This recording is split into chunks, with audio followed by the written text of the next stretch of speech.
The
outstanding work of our change agents and Dr. Johnny Cruz Craig, we worked on different topics, not just the normal thing.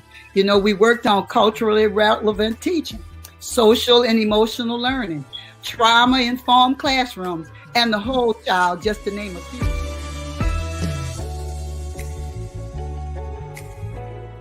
In terms of what you all are doing and what it means to us and what it means to everyone, education is a foundational key. I think it was George Washington Carver that said education is the key to freedom, which is the tie and the link between education and social action.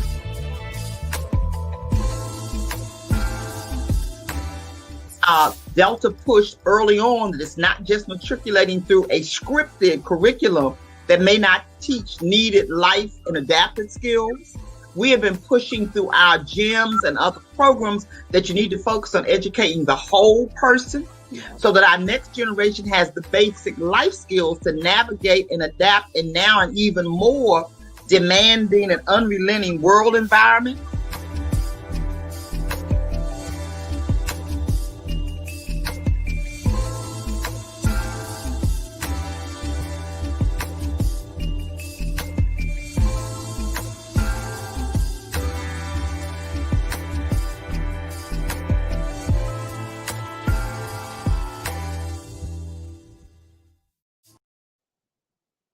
Good evening, good evening, good evening. My name is Consuela Chambers Banks, and I'm a member of the notorious North Carolina DTech Tag Team. I have the pleasure of welcoming you all this evening to I'm Counted, I Voted, Now What Part 2. We are excited to be able to offer part 2 of this series because we know that we were blessed with the information we received in part 1, and we know we will be continually blessed in part 2 with our new panelists this evening. So I do ask you, before we get into this program, please share this link, whatever platform you're viewing on. Please share this link with at least one more person. I know you joined in because you knew this information was valuable. Share it with someone else. Let them also hear this information. I now want to introduce you to the rest of the North Carolina Tag Team who will be supporting this program tonight. First up, we have Pamela Criswell, representing Granville County. We also have Nikki Miller and Renice Sherrard representing Pitt County. We have with us tonight Saida Smith Williams representing Caswell County. And last but not least, we have our dynamic team lead representing Alamance County, who will also be introducing our panelists tonight, Tia Gillum Wilson.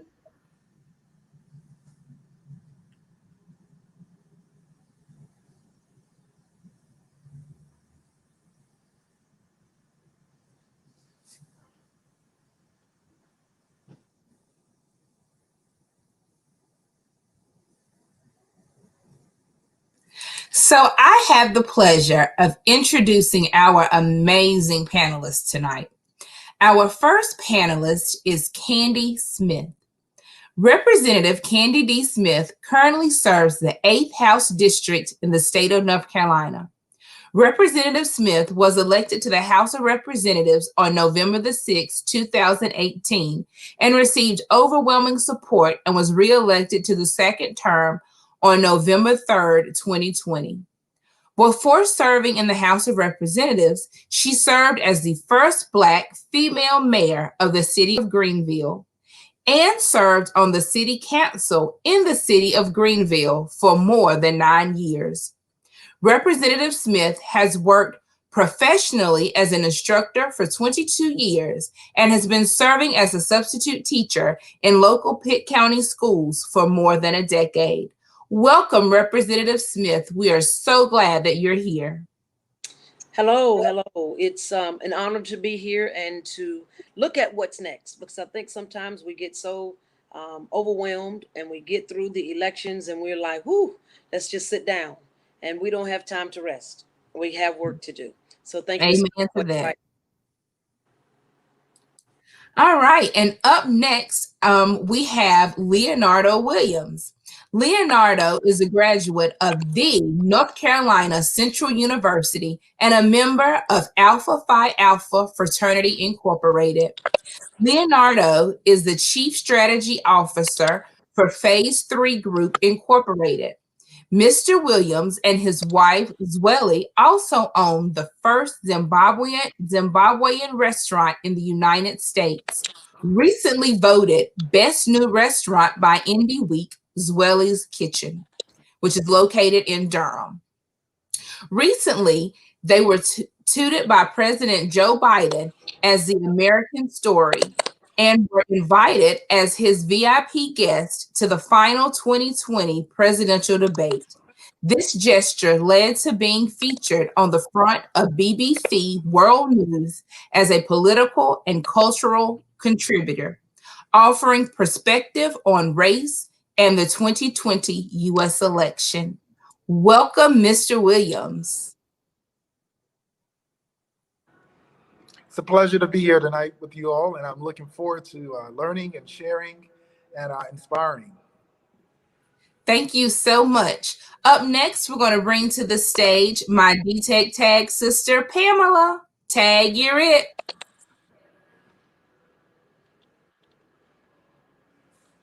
Hello, everyone. I am so happy to be back to continue this important relative conversation. In December, we started this conversation with an amazing panel. It was so nice, we thought we'd do it twice. I'm counted, I voted, now what? Before we delve into this portion of the discussion, please hit that share button, because we know there is somebody out there who needs to hear this conversation, and you have the ability to bring them in.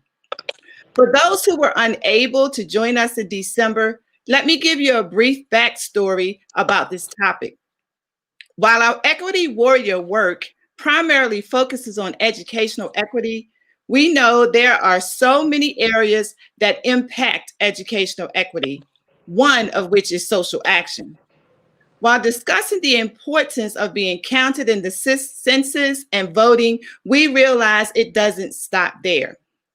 Now that we've done that, what's next? Well, we decided we needed to have a conversation about what we need to do after being counted and having voted to hold our elected officials accountable for following through on their commitments and staying loyal to their constituents. Tonight, we're going to continue the conversation with two additional amazing social action warriors. To get those mental juices flowing, we're going to take a few minutes to gather some perspective from some images we all saw in 2020 and have seen so far in 2021. This is how it'll work. An image will appear and we will get a reaction from both of our panelists. While they're looking and reflecting, we would like you to do the same and possibly create a question or two that you would like to ask towards the end of the program. Okay, let's get started with our first image.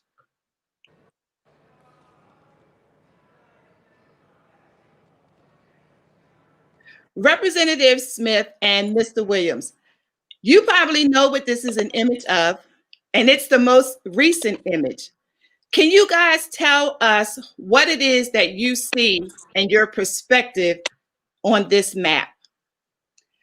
Representative Smith, would you like to go first? First thing I see is we have work to do. Because if we look at these maps, it begins to talk about the parties that are represented and if those parties are dominant in one area or another. And so when we look at red, we're looking at Republicans, we look at blue, we're looking at Democrats. What we are understanding and what we should understand is although a map looks a certain color, I don't want people to get comfortable and be fooled, because Georgia used to look red and Georgia turned blue. But that's because the people got out to vote, and we need to make sure that people understand their voting power. So this looks to me like we have work to do. Thank you. Mr. Williams, can we get your perspective, please? Absolutely. So I look at this as progress. That's what I see. I see progress. But I also see, you know, in the entire middle of the country, there are a lot of progressive ideas being oppressed. That just because it's red doesn't mean everybody thinks that way. It doesn't mean everyone feels the same way. But what I can say is, you know, right in the middle of the country, where it is red, I think it's safe to say it's probably about 20% of the country's population, or well, probably a little more than 20%. But for the last 4 years, a minority number of people in representative government controlled all of what you see in the population, in the populace. And so that means that we need to start considering how we're going to introduce progressive ideas and give voice to everyone equally in the middle of the country. Great, great answers, you guys. See, we knew when we asked you guys to participate that we were doing a good thing, and just your initial perspective lets us know that we were right. Let's take a look at our next picture.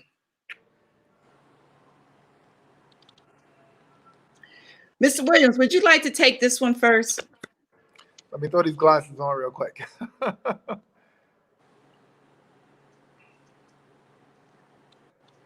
All right, now you're gonna have to help me out here. I'm on my phone. We're gonna take this as, this is a schoolhouse. Okay. With two entrances. And in the main entrance, you see a group of individuals going into the main entrance, and there are no obstacles. And then the other entrance, you see there are some obstacles to that entrance. So I would say this. This represents education and access to teaching and learning, access to education. And I believe personally that education is the one main entity in our society that has truly yet to evolve with society. This is how life started, and this is how life is still going. And the pandemic has exposed a lot of those inequities, you know, when it comes to access to learning.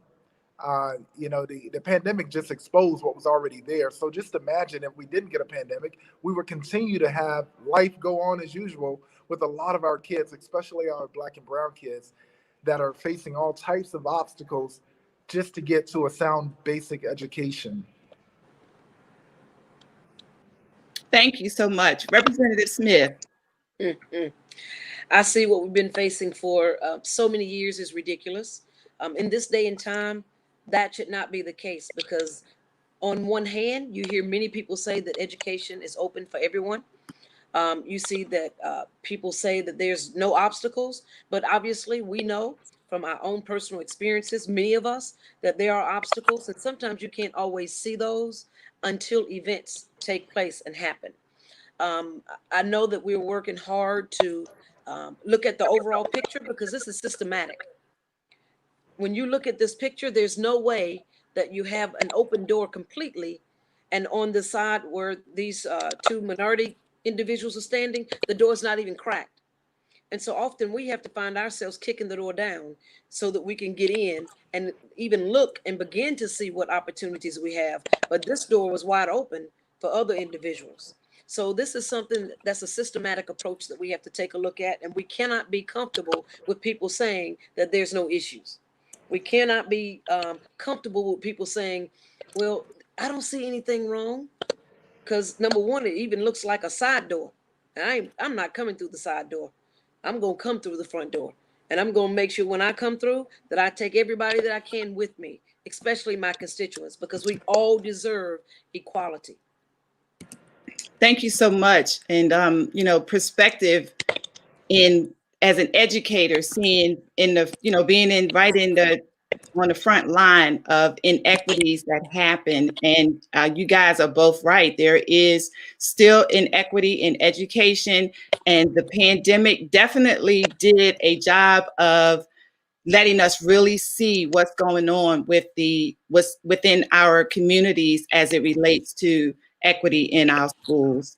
Okay, let's take a look at another image.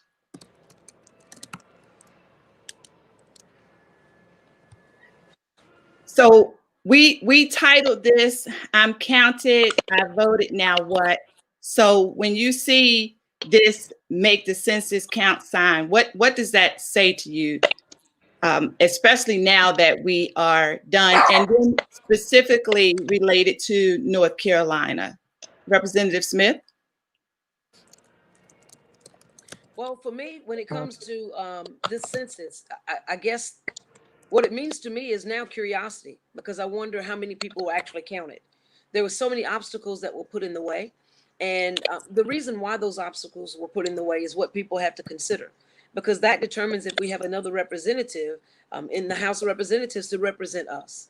That determines if we receive funds, and those funds can help programs that oftentimes help our communities. And many times we have individuals who receive so much false information and so many scare tactics that they don't want to participate in the census because they think it's something for people to keep track of them. And they don't think about, well, how come we don't have this, but another community has? And so this is one of the most important things we do, because it only happens every 10 years, but it affects us greatly. So I am just so curious as to what our count ended up being and what it looked like, because that reflects a lot of what happens to my community. And I want to jump in real quick before Mr. Williams gives his response to this. One of the reasons why we put the census in is because throughout the year, we got messages that told us that we counted and our numbers needed to be counted, and that as a result, there would be services provided in the communities based on the numbers. So how does a person find out what you just said? How do we find out what our numbers are and how our communities actually will benefit? And then how do we hold accountable those people who are supposed to make sure those things happen? So how we find out is once the count has been completed and they calculate and gather all of the information, that's when we'll know. Because we'll know what the numbers are in certain areas, because they're going to be redrawing the lines. And so we're going to have to even look at the state level, redrawing those lines, but that's going to be based on that census count. That's half of it. And we also just have to make sure people are not gerrymandering, because they're going to do everything they can to do that. It's going to be a work in progress. And the reason why it's going to be a work in progress, because there were so many things that was thrown in the mix. At one time, it was saying it was going to stop. Then they say, let's extend it. There's just so much misinformation that was put out, because you and I know that based on the count, that's where the dollars go. Many times people don't have an idea or a clue that that's where the dollars go. So when they start looking at food and say, well, how come they don't provide any more food for these children? Well, if you don't count these children to live here, that's why we don't have money in this area. So it's just, we still have a lot of education to do, because this is not the last time. There's going to be a next time. Even if we did well this time, based on what the count is, we don't know yet. We should do better every single time, because everybody should be counted. Thank you so much. Mr. Williams, would you like to share your perspective? Yeah, it's two words that come to mind whenever we talk about census, and it's those two words. So what's that? I get frustrated because it's so important, as Representative Smith was just saying.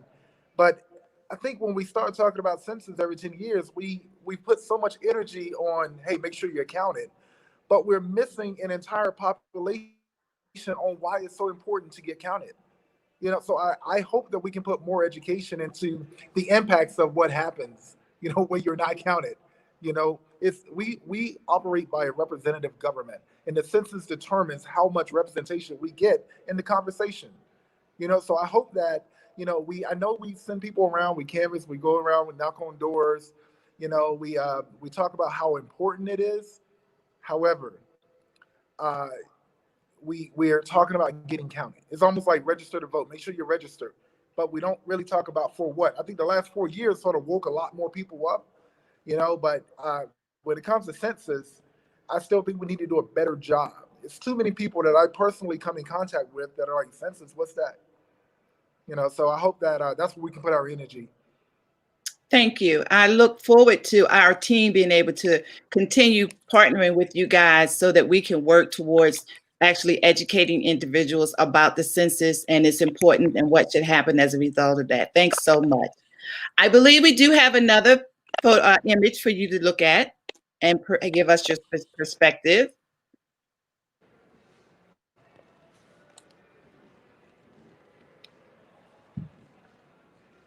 Okay, Mr. Williams. I get called on every time I can't really see the picture. So these are actually some images about what happened last week. At the Capitol? Yes. Okay. Yeah. So obviously that was an extremely, emotional and frustrating time. But what I saw was privilege. There were white individuals, and actually, let's not get it twisted. There was a person of color who really led this whole thing, but it's an ideology thing for many of them. But there were majority white privileged people who mostly live in that red part of the state in that first picture, who felt that they needed to remind everyone that this is their country. Wow. But there was more of us who reminded them that it's not. But it wasn't enough of us to make sure that message was strong enough. What happened 2 weeks ago on January 6th should never have happened, but it did. And that was a wake-up call of how far we've let this crap get. So what I see with this is I'm ready to fight back. I'm ready to fight back. I don't want to talk about, let's bring unity together. Unity happens once we accounted for everything that happened, And if we take soft on this, and I don't mean fist fight, I mean getting in the game, But if we be nice about this, it's going to happen again. Those pictures, those are stains that will not be removed. What we have to do is continue building a bigger cloth so that small stain gets smaller. Thank you so much for that perspective. Representative Smith. You're trying to make my blood pressure rise. Right. That's that. I mean, that's what I see, because I go back to what Mr. Williams stated when we talk about privilege, white privilege. Okay, it is white privilege. We not only see that, we see the lack of accountability, because they're able to do whatever they want to do. But when Black Lives Matter, we saw double those numbers for a peaceful protest. I see domestic terrorism. We don't see things like that that should be happening here in the U.S. when we talk about what happens in other places. I see permission. They were granted permission to do this. And that's why there was a lack of accountability when it came to holding them accountable. I see oppression. I see a wake-up call. I see no more excuses. So when it comes to us saying, I forgive, it's okay to forgive because you should. But should you forget? No. And so when people begin to look at this and say, wow, it's time out for that, they have to step up and they have to answer the call. So it can't be just you and I. It has to be all of us in this together. So if you're okay with being oppressed, if you're okay with being second nature to a lot of people and put on the back burner, and you have to be held accountable for breathing, but they don't have to be held accountable for anything. And we talk about back in the blue, they were attacking and killing police. But if someone says, don't kill my family member, and it's done by a police officer, and we ask for accountability, then we're looked at as, oh, you don't like the police. That is an issue. And I see what has happened has come to a head in America. And so now for those people who say, wow, this is wrong, something is going on. Politics is a part-time job for everybody. Nobody can say, I'm not involved in politics, because if you live, you're involved in politics. So I think right now what people should do is wake up, smell the coffee, get involved, because everybody can do something. That's what I see. Thank you guys so very much for your perspective. And that picture was not, those pictures were not put there, Sora, Representative Smith, to get your blood pressure up, because I believe it gets everyone's blood pressure up, and you guys are so on point on your perspective of it. But I believe strongly that that goes right along with the now what? You know, yes, we have a new president. Yes, we have new individuals in, you know, the state houses, but we still have to hold them accountable regardless. So now what? Now what do we do? How do we do that? And that's what this conversation really is all about. I believe that was our last picture. If not, Consuela, let me know. Oh, last picture, I believe. Give me your perspective on this one. I'll just say, I'll start. I'll say possibility. But we got to understand they can't do it alone. Okay. We elected them into position. So our job is to make sure that we do hold them accountable. If you do not hold them accountable, they're only going to do what people are watching and expecting them to do. So you have to inspect what you expect. And we don't do enough of that. So I do see that we have broken a glass ceiling with a woman, but that's not going to be the last time. Because one of the things we had to do was we traded the seat. We had to trade her Senate seat for this seat to be a vice president. That should not have had to happen. We should be at the table, because I know that Black women helped run this election. If we did not step up, we would not have President Biden. If we did not step up, we would not have Georgia, and we would not have the ability to have someone to break the tie in the Senate.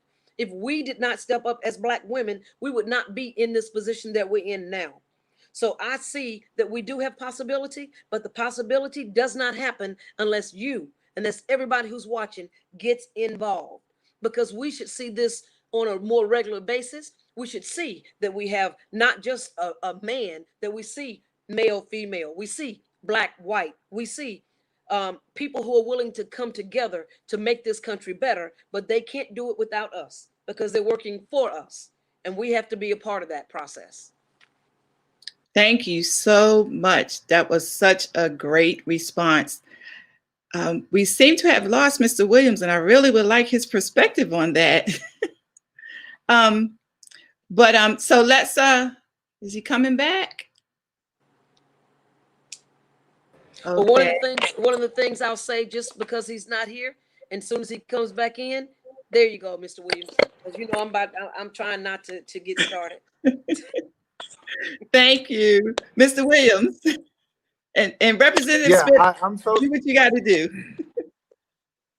I'm so sorry. I don't. It's interesting. It just keeps cutting me out and I have to log back in. But what I see in this is, and I know it sounds like a cliche, but I see the power of the Black woman. I really do. I think about all of what I'm capable of, and I was birthed from a Black queen. And I look at, as Representative Smith said, we have a Southern state turned blue. We had a Southern state turned blue. That doesn't happen on a regular basis in this country. Black women did that. One of the largest cities in the country, a Black woman runs. A Black woman turned that state. So we're doing some amazing things. This is just the beginning. That's what I see when I see this picture. Thank you so very much for your perspective. And again, I have to just say that I knew that when we asked you guys to participate, that we would get the input that we needed and the guidance, the direction that we need to help us now what in this state. I think this is the last picture. And so now my amazing teammate, Saida, is gonna come up and talk to you about your next steps. Thank you so much for your perspectives.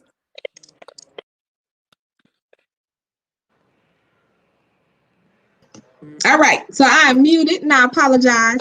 I am just too excited. This is the opportunity for us to talk about our next steps. And I don't know if I'm more excited about our next steps, but more excited that people with my namesake, Smith and Williams, are resonating right now on the air. So I am just too excited. Hopefully you all could put me in the middle so we can discuss it.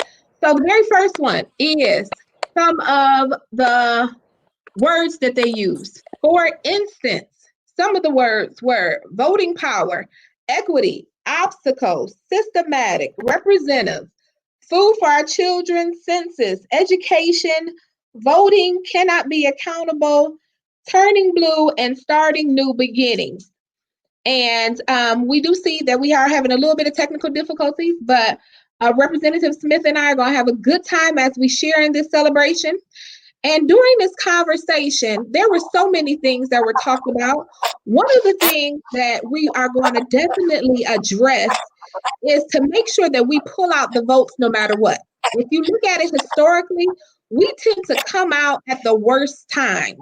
You look at 2008 when we came out, and we came out for Obama. We also look at 2012 when our economics weren't the best and was starting to decline. But then we also look at now of 2020 when we are stepping out. So as you are listing your next steps, I hope that we can also address some of the needs that we need to be available and accountable to vote on the good times and the bad times. We also need to be available and accountable to understand why our vote really matters. And if you were like me, glued to that television as they counted each and every county, each and every one, when it started creeping up from 1,000 to 2,000. And I said, I hope, number one, not only do children understand how important, but also adults understand that it was a minute number of people who changed the trajectory of this election. And I think that is so very important. So as we start talking about that, I want to make sure that people who are watching understand the dynamics of this conversation, understand that we are just beginning. And now we say, now I voted, now what? Because our now what begins now, and our now what can still change in 2 years. 2 years, we have another Senate election. 2 years, it can look drastically different.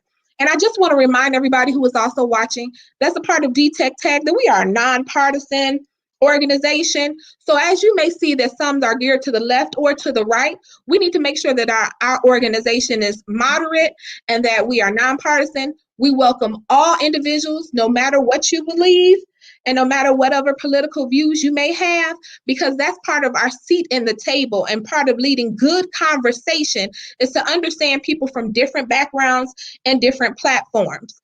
So as we are starting, if you don't know, and if you haven't heard, yes, I am fired up and ready to go. This is the time where I have my notebook, I have my pen and my paper.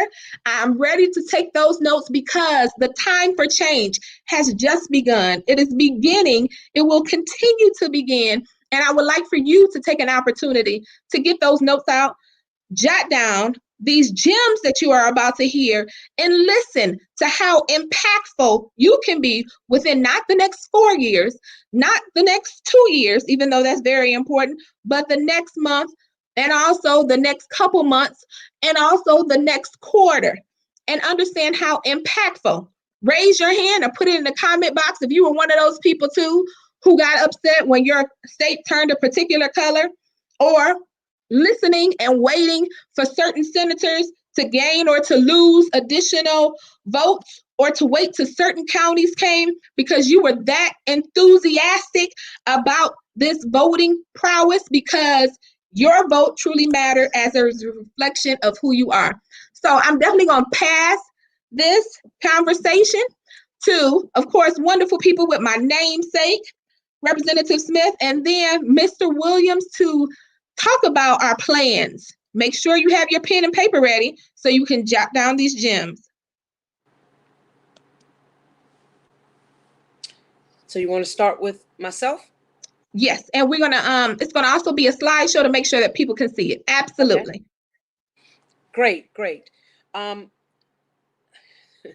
be honest, there's just so much that when I think about the next steps, there's so much that can be done because there was so little that has been done in the past by so many people because they didn't care, or truly, I will say people didn't understand. And so one of the first things I put on my sheet was education. Just like you showed us those pictures, we have to be educated, but not just our children, our adults, because you have a lot of our youth coming up now.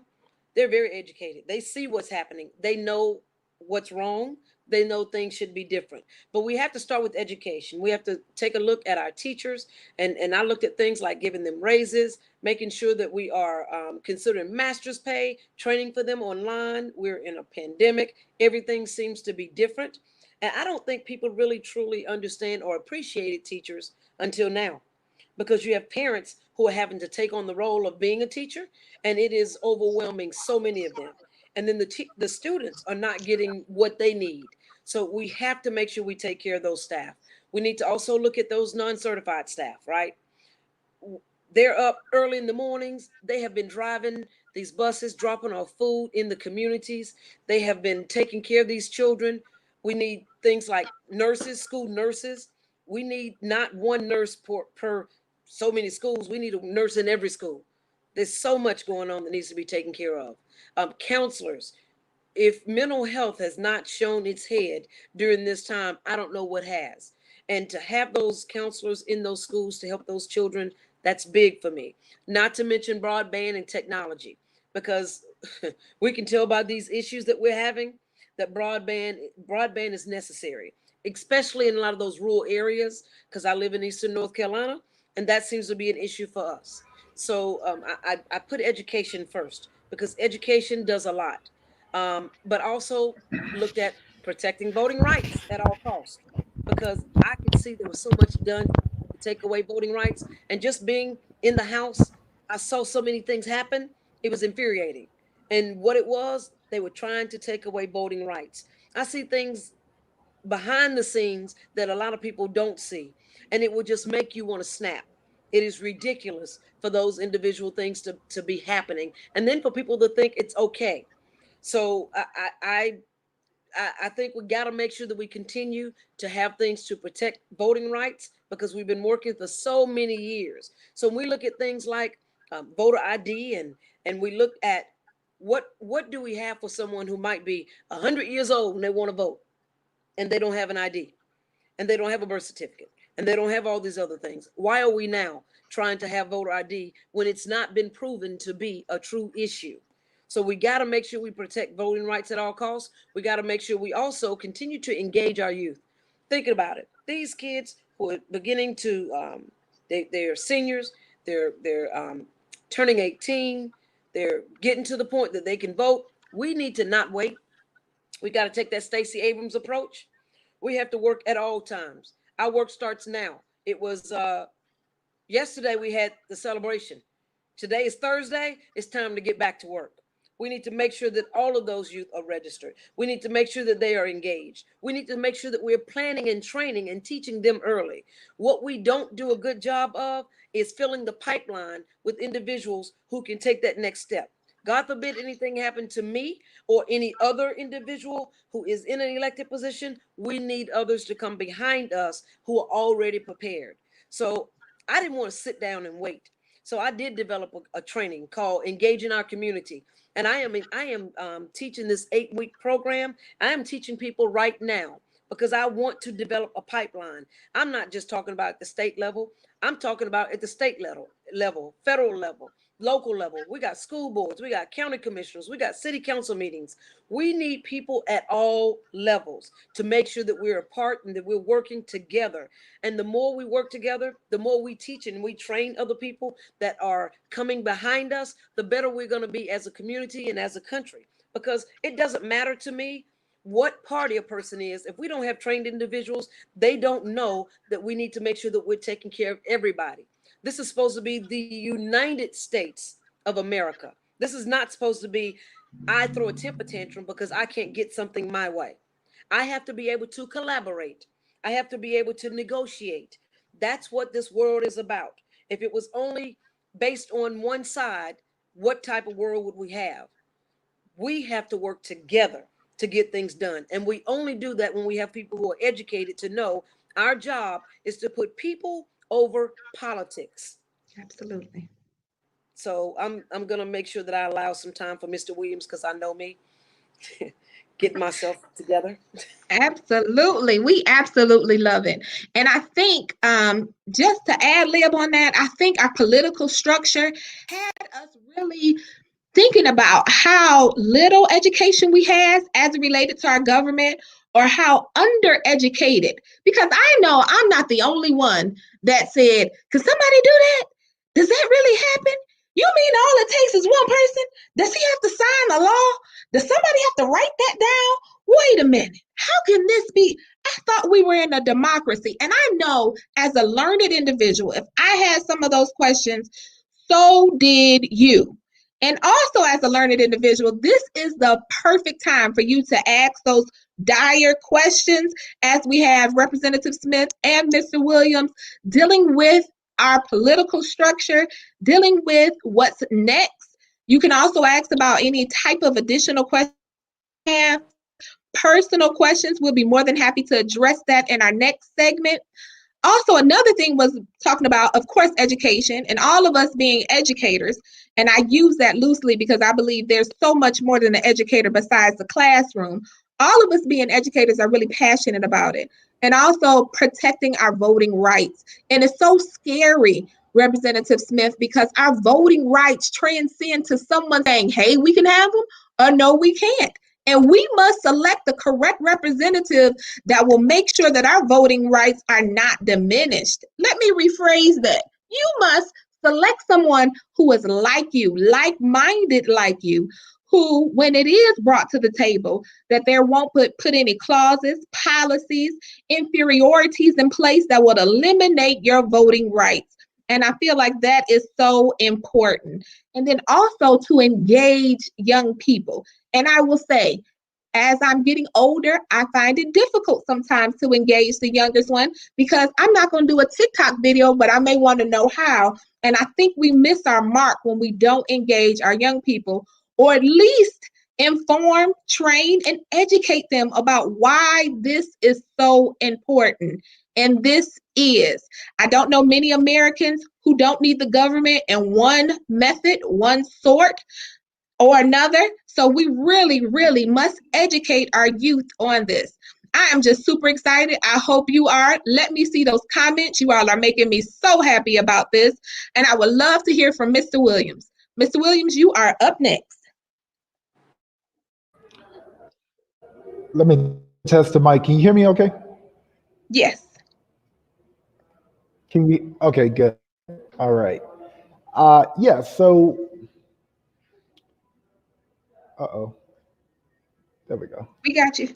All right. So first of all, Representative Smith, you just make my heart sing when you speak of education. I am a product of Halifax County Public Schools, out of Hobgood and Scotland Neck, North Carolina, and Enfield. And I'm a former two-time Teacher of the Year in Durham Public Schools. And while many people know me as a small business owner, my actual background is education, from being a band director to, later a principal, to a director and associate superintendent, to working with Governor Cooper's administration during his first year as an education policy consultant. So I'm with you all day there. But what I've seen as of recently in the last few years is I've been able to explore the other side of the spectrum.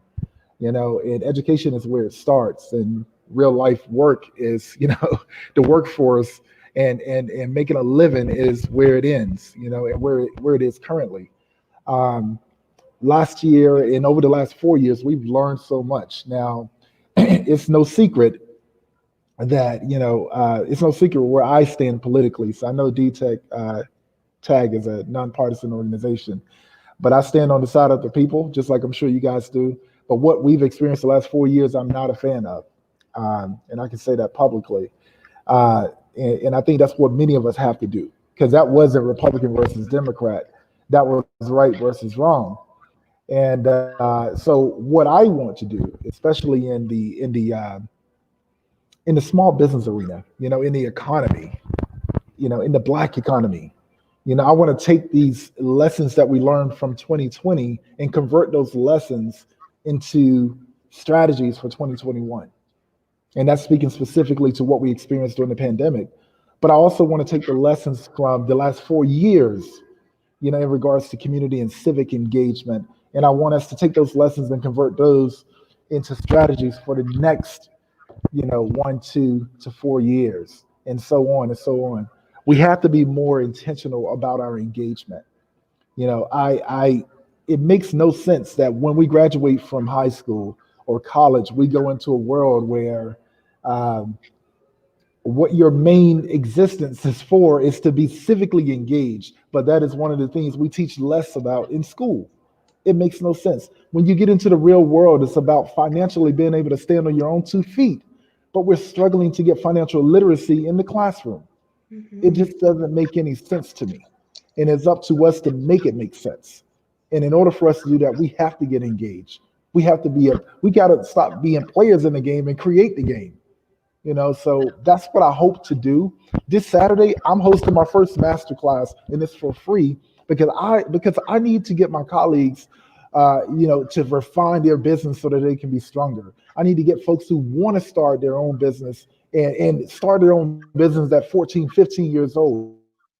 Get them started early. They don't have to wait until they actually graduate. It's too late at that point. Because many kids, especially the kids that look like me, we don't have a parent that have their own business and they're teaching them how to do the books already at 16 years old. So we got to start early, and it is going to take a village. We need to bring back the village concept. In regard to that, I think that we're really, really, really upset about what happened. We're pissed off. I'm just going to say it about what happened 2 weeks ago. And now people are saying, "Oh, we're going to leave it to the ethics committee." No. Yeah, we're going to unite our country. We're going to unite our country, but first we have to make sure everybody's accountable. So what happened 2 weeks ago? They're going to have to be held accountable. No negotiation about that. All right. And the way we do that is we have to start with where we can control it.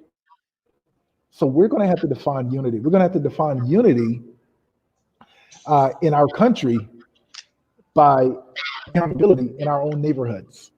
And when I say that, in our own community, it means the school in your community. It means the small businesses in your community. It means the families in your community. It means working together. It means going across the street where we used to ask for milk and sugar, and go across the street and give some milk and sugar. It's going to have to bring people back to working together.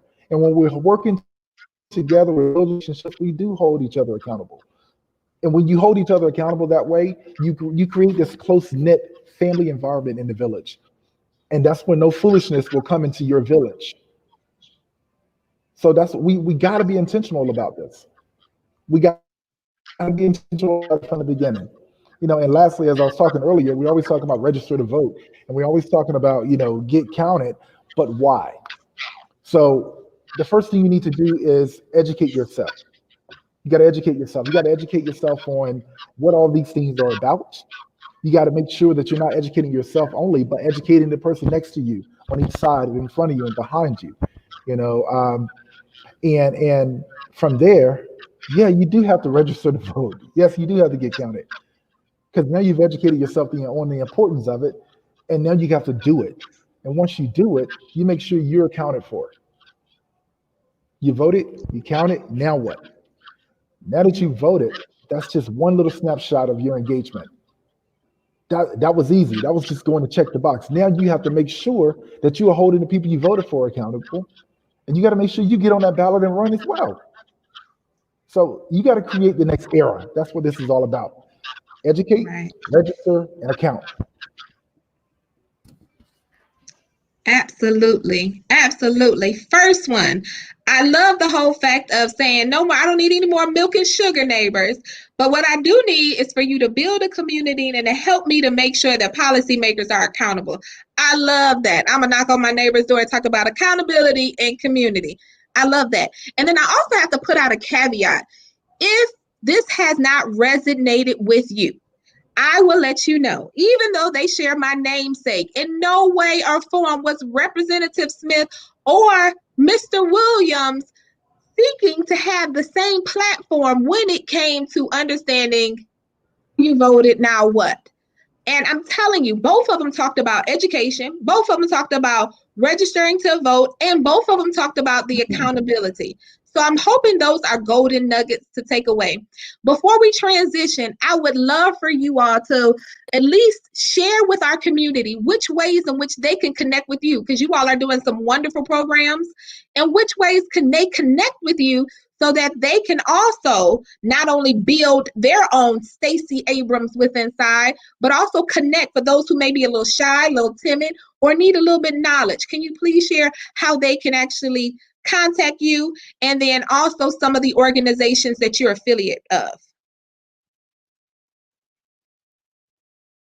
And you can go first, Representative Smith. Okay. One of the best ways that people can contact me is by email, and that is Kandi, KANDIE .Smith at NC, which is North Carolina, LEG.gov. Kandi, KANDIE .Smith at NCLEG.gov. And my office number is 919-715-3023. So that's the best way that people can contact me. And I do have many people who message me on Facebook. I try to be as responsive as possible whenever I can. I'm not always able to answer immediately sometimes, but contacting my office or at least by email, I have an assistant who watches and collects everything and makes sure that I get those so that I can respond. Organizations and things that I'm a part of. I'm a part of Delta Sigma Theta Sorority Incorporated. And I think I need to make sure I share that first. And I'm so proud that DTech is doing the work that it's doing, because it's educating people, and that's awesome. I am also the founder of Pitt County Black Alliance, which is something that many people may not know about. After George Floyd, I had so many people calling me and saying we have to do something different. And being that I have been in the community in on the local level as an elected official, and now at the state level, I said, we can do things separately, but when we come to that table, we're typically eaten alive because we don't know the processes. But if we come together collectively, then there's power in that. We want them to have us at that table in order to make decisions. And so I just said we need to do it. And so that's when I formed Pitt County Black Alliance. I contacted many of the organizations in Pitt County, the minority organizations, and say, hey, let's come together. I'm not trying to take away your identity, but if you come to the table, I want you to come with a backing. I want them to know you're about power. So I just developed that. I am a part of the board of realtors, and when we look at that, we have some Black realtors that work in the community, and I've been working with them for a number of years because I think home ownership is key. Many times we don't understand that. We don't know how that helps us. In Greenville, we have like 60% renters, and what they're doing now is they're going up on the rent so much it messes up affordable housing. And when you own your own, a lot of people don't realize that you can pay less for a mortgage than you can for rent. And so I work with the Black realtors. I've been a part of them for a number of years because I'm doing everything I can to try to help get the word out. One day when I get a little bit more time, I'll probably become a realtor.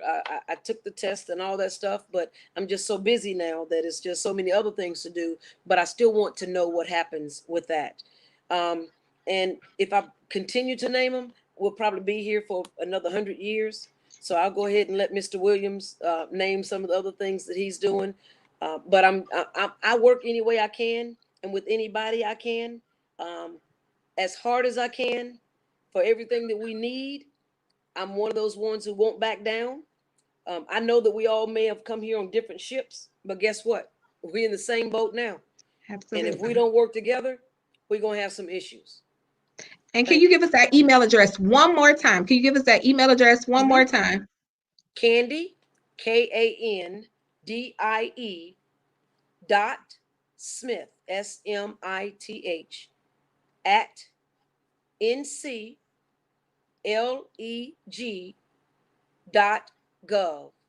So ncleg.gov. Thank you. Thank you. Now, Mr. Williams, we would love to have our viewers and watchers get connected with your programs and just tell us about some more affiliate programs. Absolutely. So I'm going to speak fast because I see my computer battery dropping here. But I am a member of the Ice Cold Brothers of Alpha Phi Alpha fraternity, and proudly, and I'm really excited of the work that we did as a frat to help our sister get where she is as Madam Vice President and the country where it is. So, yeah, I just rejoined the board of directors for the Chamber of Commerce in Durham, and that was a really it was quite the honor because the board reached out to me and recruited me to the board. I didn't seek that, but they invited me because they saw the impact that I had in the community, collective impact. I'm one of the co-founders of the Durham Small Business Coalition. When we were hit with the pandemic, we needed to do something. And small businesses were dying. So I created a coalition with 2 colleagues, and we were able to lobby and get $3 million in Durham to save our small businesses with Duke University, City Council, and the county. I'm currently working on Bank Black Durham. I'm the co-founder of Bank Black Durham with a friend of mine, Craig Carter. And what that is we're encouraging folks to open a bank account at a Black bank, MNF specifically, the second oldest Black bank in the nation.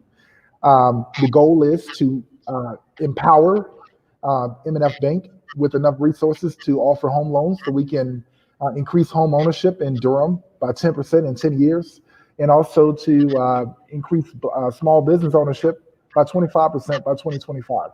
And we're well on our way with that, getting some ground.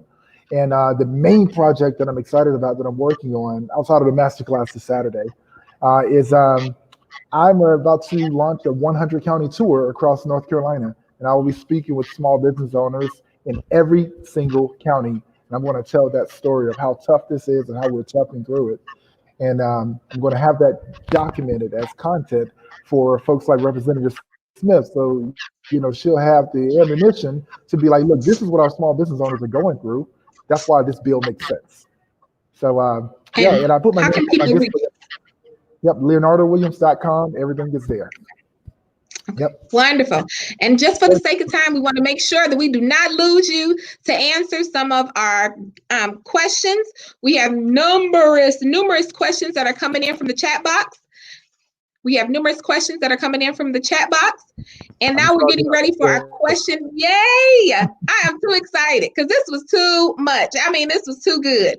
You had my heart beating fast, Leonardo. My heart was beating. So we have wonderful questions from our audience member. Please stay with us as we address your questions. Also, make sure that you are following either us on Facebook or YouTube to answer or to ask some of those burning and desirable questions that you may have. I am definitely so happy to see you all. So happy that you entertained me tonight. And I am so happy to pass this on to my D-Tech sister. Nikki Tag, you are it. Question and answer. Good evening and welcome to all of you who have joined us tonight. This has been such an awesome time of crucial conversation. Following our recent election, I'm counted, I voted, now what part two? We are just so delighted to hear the information that you've shared, Mr. Williams, my ice cold brother, my D9 brother. Thank you for, yes, sir. And of course, to my soror, my very dear soror, Representative Candy Smith. We're just so delighted to have each of you here tonight.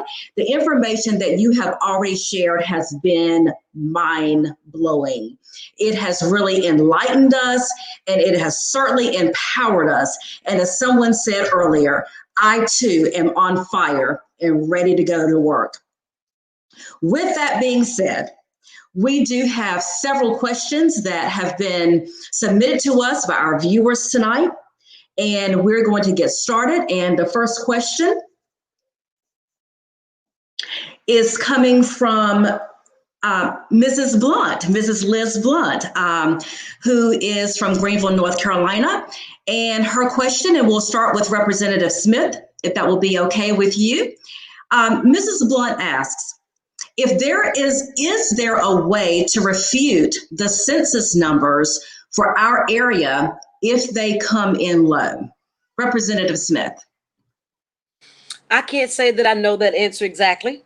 I did see that she put that number or that question up, so I was trying to look to see if there was an answer, but I don't know what that answer is right now. So I would have to get back with you, Ms. Blunt, since I do know you. And so I will personally make sure that my office follows up with you to see if there's a way, because I know that some people have put maybe wrong information down and they've been able to contact the census to change that. But I don't know if we look at the overall numbers, if they can be refuted, and if so, how.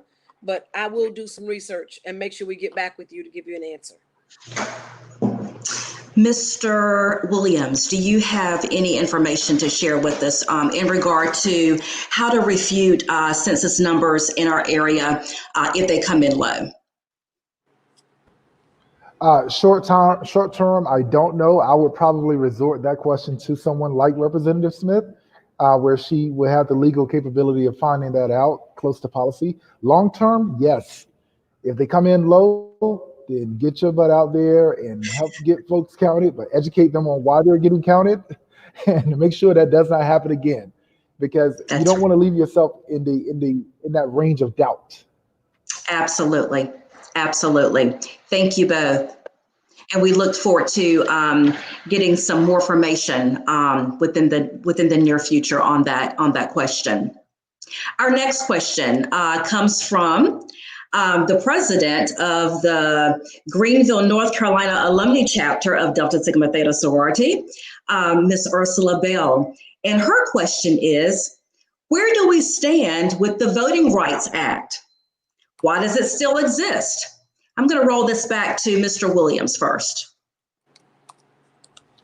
Yeah, I don't know where we stand policy-wise. I know I get frustrated every time we have to recertify the actual policy. Oh, yes. I mean, I have no idea why we have to. It's almost like, slavery. Like, let's just go back and make sure that it's illegal. Like, no, it's a way of life now that it doesn't exist.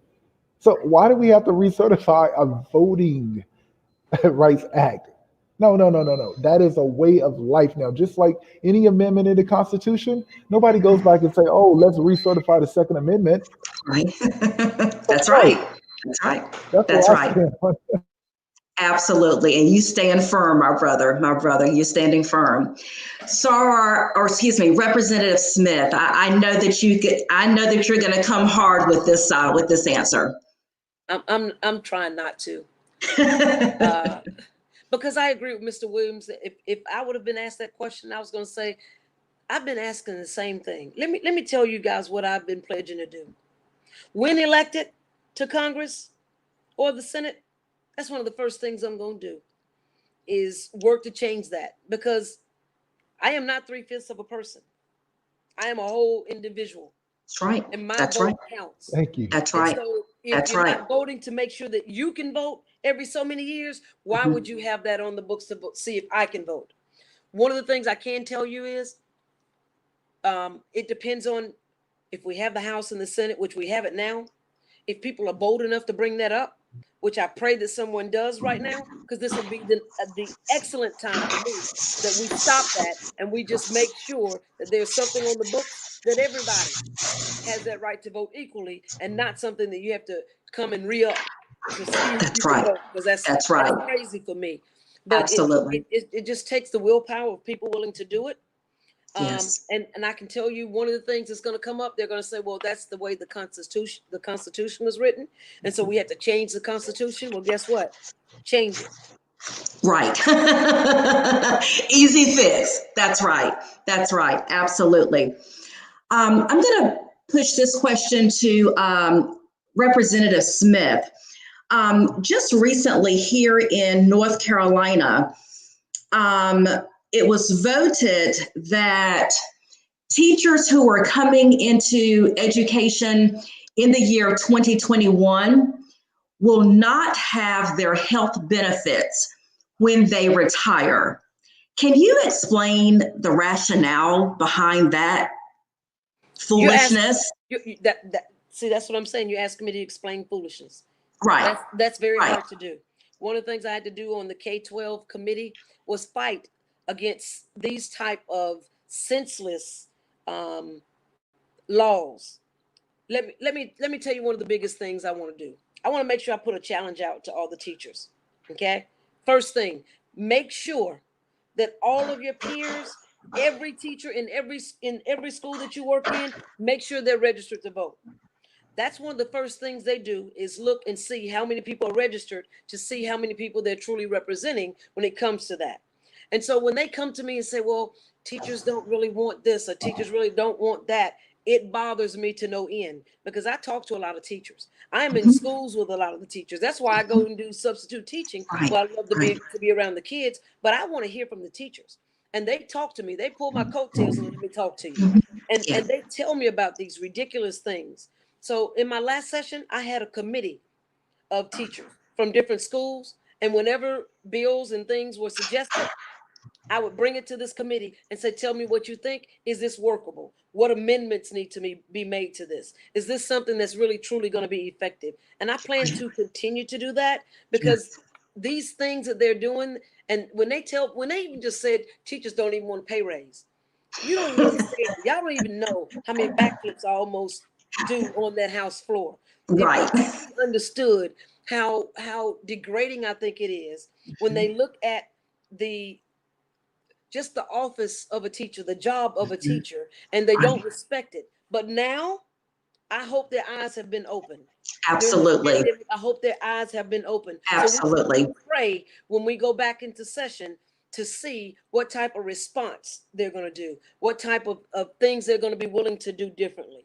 I just know one thing is, sometimes if there's a Democrat to suggest it, the Republicans seem to fight against it. And so we have to do a lot of things where we help them to understand that some of this can be their idea. Right. Right. That's what the comes in. Right. So we have to work hard, because our speaker did make a speech on the House floor on the 13th when we were sworn in. And he said that we're going to work together a nonpartisan way to make sure we're taking care of North Carolina. I'm going to hold him to task for that. And thank you. I made that statement to him on the floor when everybody was afterwards taking pictures. I said, well, I heard what you said. If you do something different, I'm going to call you on it. Absolutely. I don't hold back. I don't hide. because nobody there voted for me. Right. Yeah, that's right. That's right. That's Y'all right. didn't vote for me, so you can't make that difference. My constituents voted for me, so I'm going to continue to fight, and we're going to see what we can do to make as many changes that we can. So I would love to make sure that you have a pay raise and your longevity back. I also want to make sure that we have those steps. When teachers educate themselves to move to the next level, we should reward them for that. That's absolutely.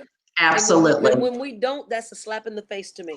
But yes, it is. Y'all trying to make me get my blood pressure to rise, because common sense things. Right. I used to think that a lot of things were common sense, but now I've learned that common sense is not always common. That's right. That's why we have to continue to work and educate, and we also have to educate our peers. And I'm going to continue, and I pledge to fight for you as teachers over and over without backing down.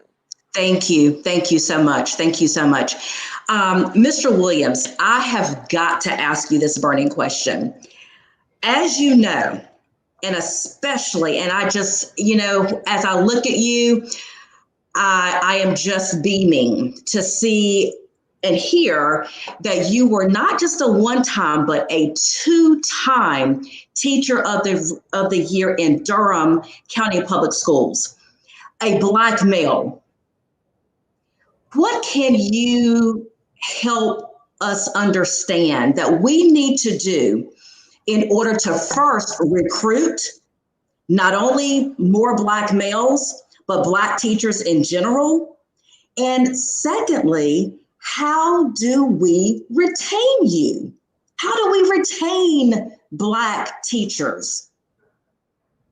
And especially with all of the pandemonium that's going on right now in education with virtual learning, virtual teaching, teachers who are ready to just throw their hands up and say, you know what, peace out, I'm out of here.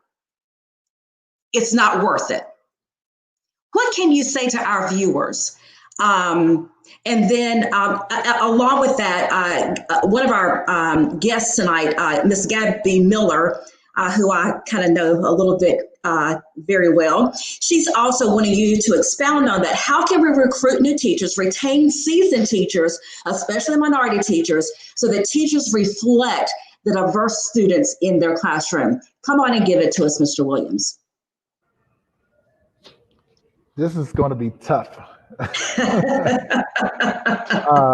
First of all, I'm going to start with, the question that you asked Representative Smith.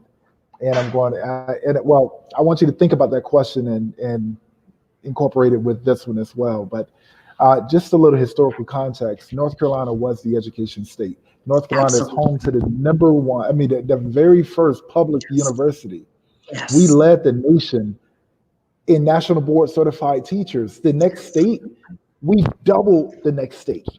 But this has been a long game of intentionally deteriorating education, public education.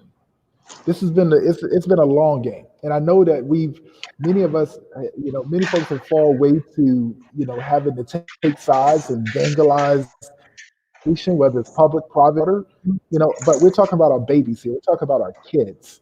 It's nothing political about that. And it's nothing political about the guardians to take care of our kids every single day, Absolutely. More than many parents can, Absolutely. So when you're taking away the health care, that's just one strike at the chisel. I'll never forget, I was chair of the North Carolina Foundation for Public School Children, the largest foundation in the state for public schools.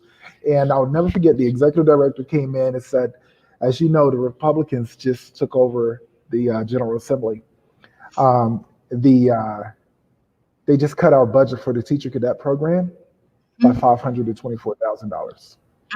Cut it in half. About 2 weeks later, they took away, for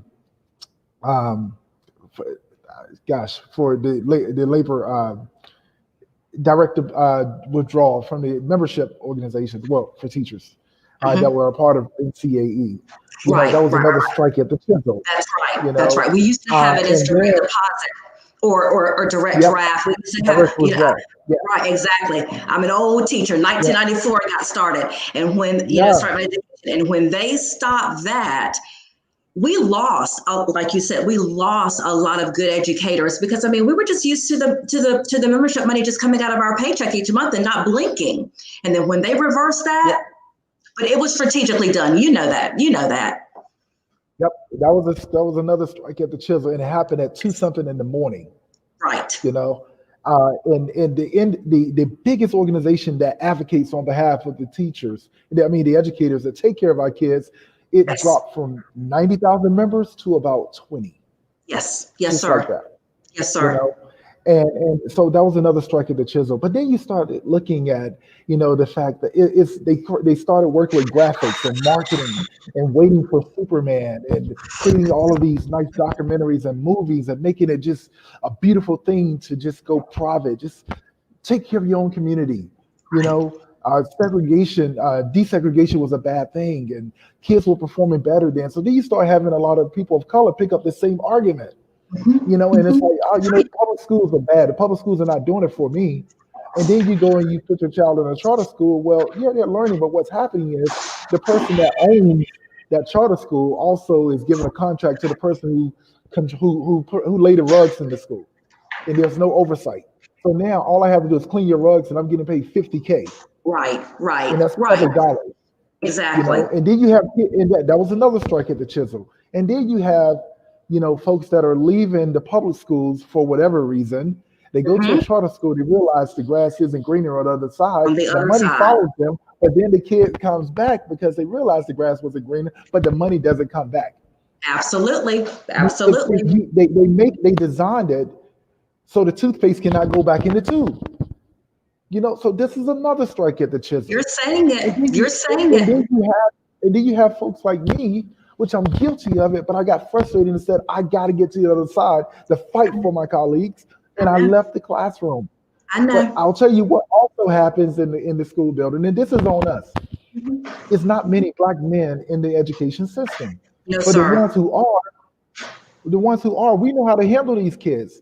And what happens is, then the leadership picks us and they say, know what, become the principal. There you go. Get paid more money. Or become the superintendent, or not superintendent, but become the area superintendent. Yes. And then you're working for the, and then you realize, because I've been there. I've been up to the associate superintendent level, and I realized the further you're away from the kids, the more money you get paid, but the less innovation you have. The less impact that you have directly impact on those students.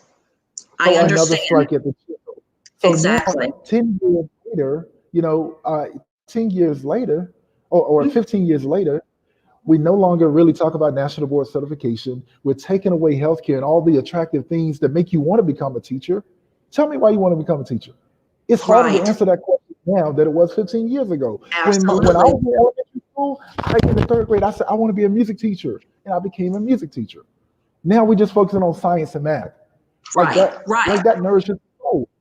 Right. That just nourishes the people. Exactly. Absolutely. I can go all night about this. I know. It really makes me upset. I know. And the reality of it is that, and I pose that directly to you because, here we are, in Pitt County, for example. Pitt County students just recently had to go back to online learning for the entire district. And all over North Carolina, we are seeing more and more districts having to go from face-to-face or hybrid to complete 100% virtual. Not only is that more difficult for teachers, but it's also more difficult for students. And it's also very difficult for aspiring teachers to look at education now and say, wait a minute, do I really want to get into this? So thank you, Mr. Williams. Thank you, Representative Smith. We're going to go to our next question.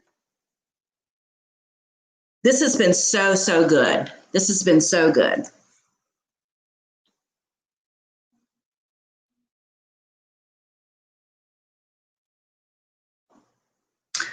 The next question from one of our audience participants. How can we ensure racial equity in our schools? Look at Representative Smith. How can we ensure racial equity in our schools? And since you gave me that big smile, Representative Smith, the baton is yours. Take a deep breath. well, let me tell you. How can we ensure it? We have to demand it. That's how we can ensure it. We have to demand it. When we don't hold accountability for equity, then it's not going to happen. That's not only us as elected officials, but that's also the teachers in the school. It's also the parents who have those students in the school. This is a collective process. We, one of the first bills that we were looking at 3 months into being in the position of an elected position at the House level, we were talking about school resource officers and looking at the training they had to deal with our students, and knowing that there's been issues and there's been problems with the minority students having many more issues with the resource officers. And we were talking about training. So one of the things that I fought for is for those resource officers to have training that included equity. I had to fight hard for that. We got it. And then I had someone to come to me and said, I've been fighting for equity to be in any bill that we've had for the last 5 years that I've been here. You've been here 3 months and you have equity placed in a bill. How did you make that happen? I had to look across the aisles, but I did not take no for an answer. Yes. So when one of my peers suggested it and asked for it to be as an amendment, and it was turned down immediately. And so I heard what she said, and I said, you know what? Sometimes we have to rephrase it. That's right. And so I looked at how we could rephrase it. Mm-hmm. And so I put that amendment in, and knowing that the bill was going to come back to us the next day. But then I started going right to the bill sponsors and asking them, what can we do for this? And I had to sell them on how important this was. And they had someone else telling them, well, we don't need this because we already got it. I said, well, if they already have it, then they don't need this. But if they don't have it, then they need it. That's right. When we got back on the floor, they accepted it. It surprised me too, but I went to everybody. I wasn't going to stop until we can get them to understand and hear. And so if the concern was, well, we already have it. Well, if they already have it, then you don't have to deal with it. But those who don't have it, they still need that training. And, absolutely. And it passed. So absolutely. We have to demand it. That's right. That's how I look at racial equity in schools. We have to demand it. And that's at all levels. We have to demand it. Mr. Williams, what do you have to say about how do we ensure racial equality? And you know, just like I do, being in our school buildings, I like you, started as a teacher. And then, like you said, they pulled me into administration. And that's where I have been for the past 12 years. And so we see it. You and I see it all the time. But how do we fix it? How do we fix it? Because, it really almost falls on the shoulders of the you and me, because we look like the problem. And so it's like they're looking to us to fix the problem. So talk to me. Yeah, so I'll start out with some work that I've done. Actually, I'm the immediate past president of a group in Raleigh called the Flood Group. The Flood Group, named in namesake of Dr. Dudley Flood, which was the first administrator to integrate schools in North Carolina, and he was the first Black deputy state superintendent, a mentor of mine. But some of the work we did was we drafted policies. We drafted language around restorative justice, in Wake County, so they could insert that into the actual policy manuals for the whole school district. And then I, with my best friend Terrence Ruth, who's now running for mayor of Raleigh, we went through in a Racial Equity Institute. And we enjoyed that Racial Equity Institute, and we realized how impactful it was. And so we went back to the school board, presented to the school board of Wake County for 45 minutes. And at the end of that meeting, they agreed to deliberate whether they will have all administrators in Wake County schools go through the Racial Equity Institute. Well, guess what? They contacted us. They said every administrator is going to go through this institute, and they're going to pay for it. The school system is going to pay for it. So we started there. That was what we called impact. That was impact. Yes. You know, so the way we were able to do that was we had to start from the very beginning. We had to get the right people voted in to the school board seats. That's so that they would hear us. Exactly. So that they would hear us. So that it goes back to civic engagement. So you have to attack the authority figure. Right. You know, and I don't mean attack in a negative way, but you have to go to the pressure points. Sure. And that's what you have to nurture. You have to nurture those pressure points. And none of those principals who have gone through that, because still 90% of our teacher force is white female. Yes, yes, sir. You know, yes, sir. All day long, every day. Yeah. So you still have to, you have to focus on the pressure points, the authority figures, so that they can create the culture to where racial equity it becomes a normal thing where we don't have to fight for it all the time. That's right. Absolutely. I see a question from Miss Sarah Brooks Wolf in our comments, and it is such an essential question. And I'm going to just read her question. And thank you. And she says, yes. Why do some students get to go to a new school with plenty of resources while others are going to a rundown school with bathrooms and water fountains that barely work? These schools are maybe 5 to 10 minutes apart. Kids see the difference. Kids feel the difference. All kids deserve the best. What can you say about that, Representative Smith? A lot of that begins to when you start looking at districting and how they put the schools in certain areas and who can go to those schools. So all of that goes back again. School board members, who are you electing? Who are you having to represent you? Who is your voice? Who's listening to you when you call? Who's concerned about your schools? What's available? What's not available? What's usable? What's not usable? What's run down? What needs to be built as far as a new school? What needs to be updated? If you don't have people who are like-minded, if you don't have people who share the same concerns that you have, you're going to continue to have these problems. So it's almost like it's going back to segregation. Yes. Some of these schools are placed in, they'll call it the new neighborhoods that's being built.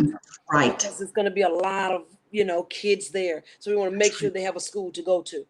Right. But this school is already here, so we got to work with what we have when they can upgrade things. That's so right. It comes back to representation. Absolutely. And that means people who are listening, friends, families, we need people to run.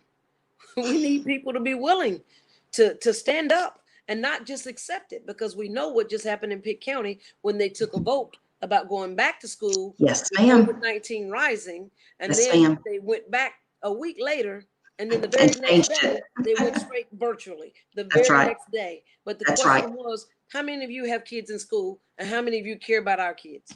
That's right. That's right. That's right.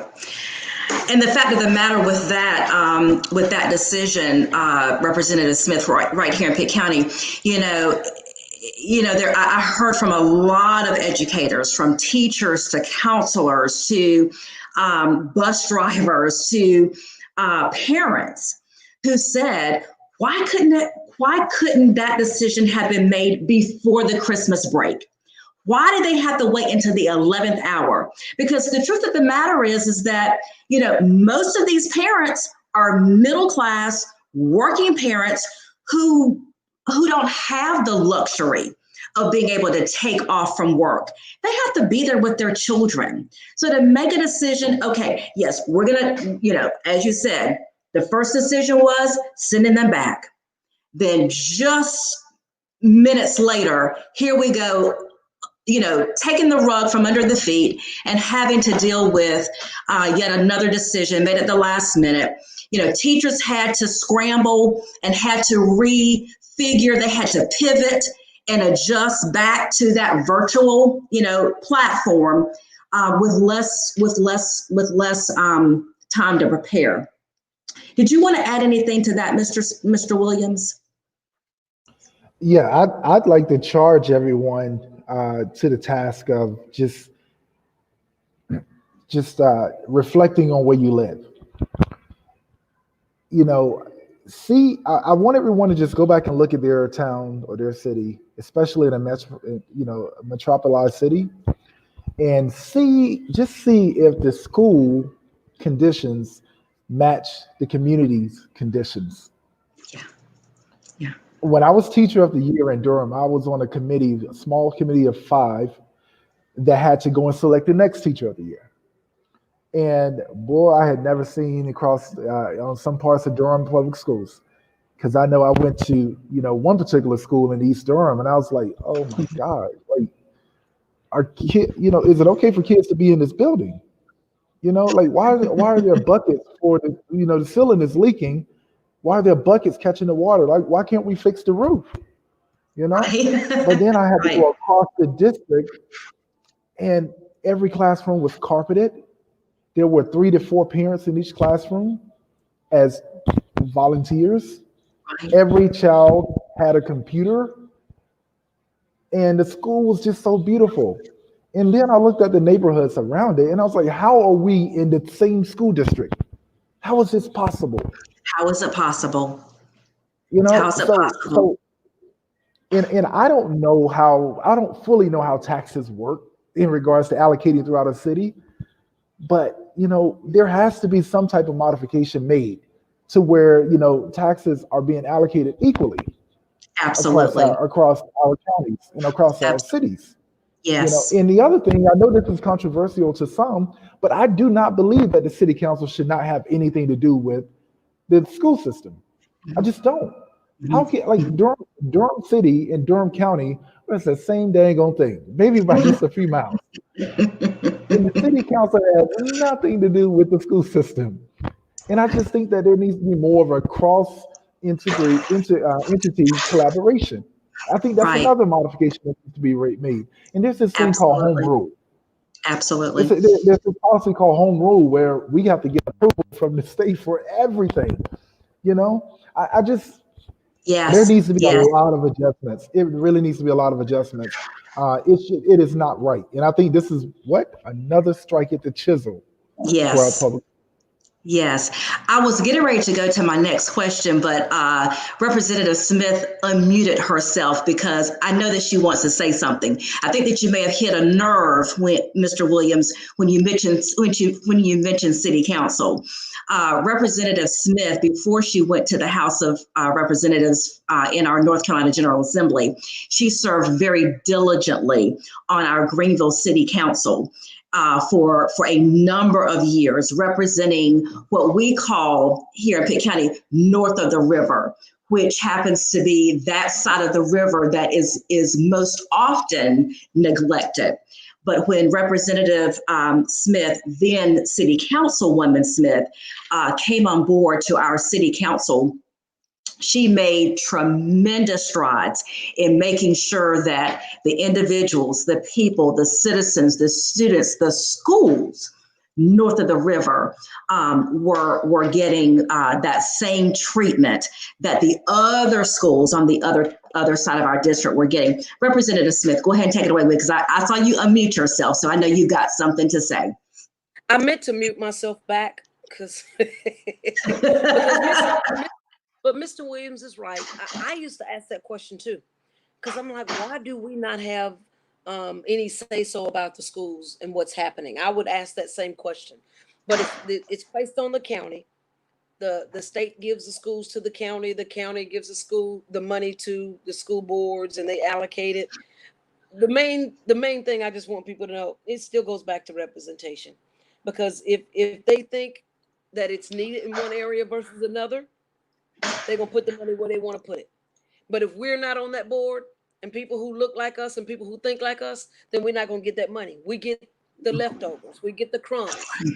So we just still have to continue to be intentional. Now, whether they're going to move it back to the city councils having any say so in the allocating of the funds to the schools, I don't know if that's going to happen, because when they changed that structure, they wanted to make it, you know, more of the county.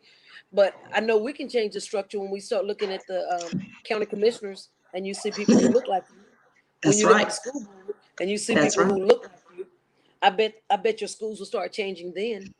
But if we don't demand those changes, and if we don't help, we have to be the change we want to see. And we've heard people say that over and over, and people ask, well, what does that mean? That means get involved. You hear all the things that Mr. Williams say he's a part of. That's what you have to do, is get involved. We have so many people who say, well, I want to do something, but I don't know what to do. I just say, first, you got to start. Okay? I don't care if it's volunteering in your child's school, because then you start seeing all those inequities. And that alone will make you want to do more. That will make you want to participate. We have to get involved. But if we don't, and we sit home and we let them make all the decisions, they're going to do what they want to do. The money's going to go where they want it to go. They're going to have the nice, fresh, clean schools, the new schools, because a new development was built. And we're still going to go to the same schools we've been going to with not having the resources that we need. That's so right. Representation. Absolutely. I'm gonna go ahead. You know what? We can go on and on and on and on with this, because this is powerful. You all have imparted so much knowledge, so many nuggets that we need to hear really on a daily basis from individuals like yourself, because I'm telling you, this is so empowering and it's really getting my adrenaline going. And I know those of you who are watching tonight and who will watch the replay, we're going to be empowered to go back and do the work One of the things I want to just acknowledge before I ask this final question, Miss Ursula Bell says, who do I need to email or write every day? Who do I need to email or write every day? And then I do have one last question of both of you.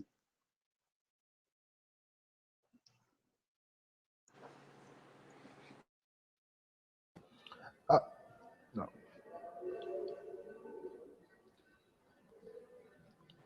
Mr. Williams? Mr. Williams. Okay, yeah. So I would say, I know that folks normally say email or, call your representative.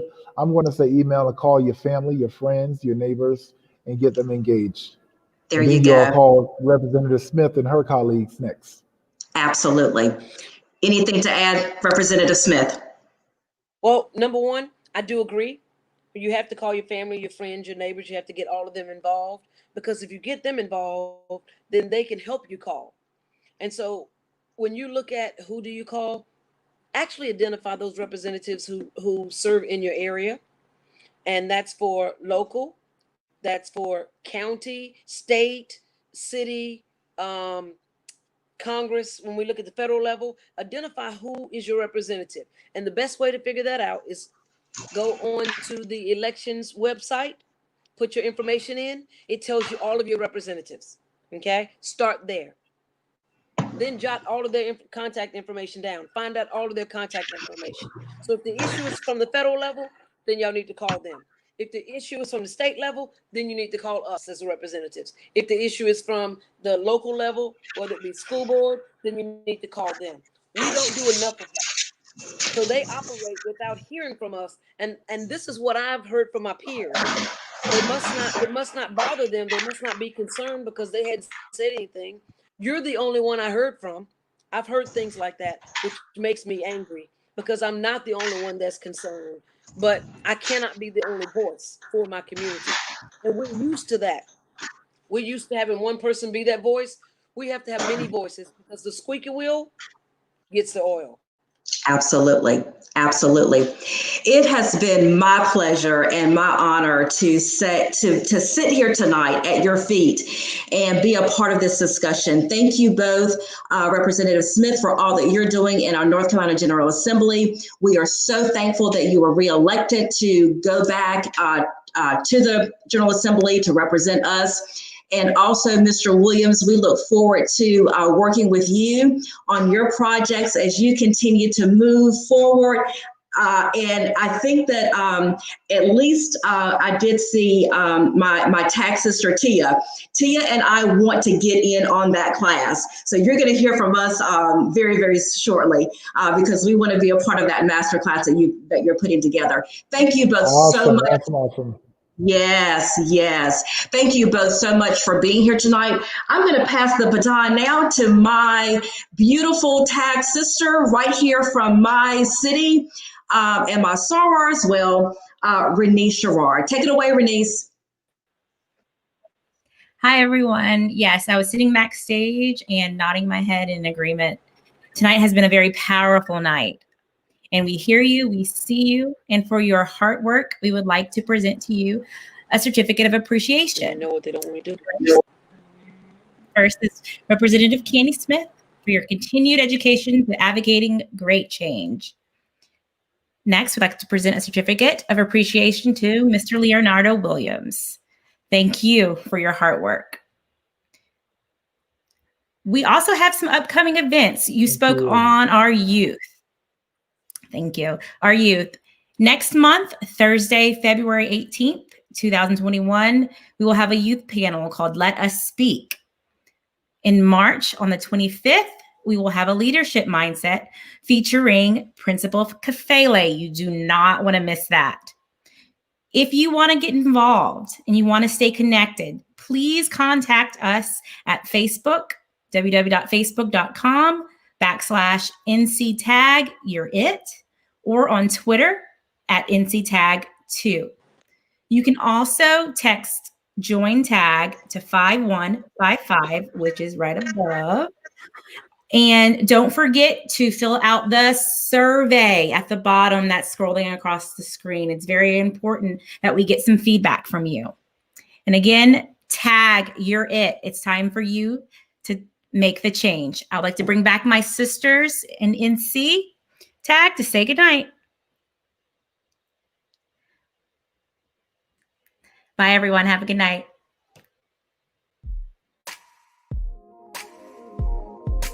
We gotta fight against them, but we need numbers. We need to show up at school board meetings. We need to show up at county commissioner meetings. We need to have someone on the agenda to talk and know what they're talking about to advocate.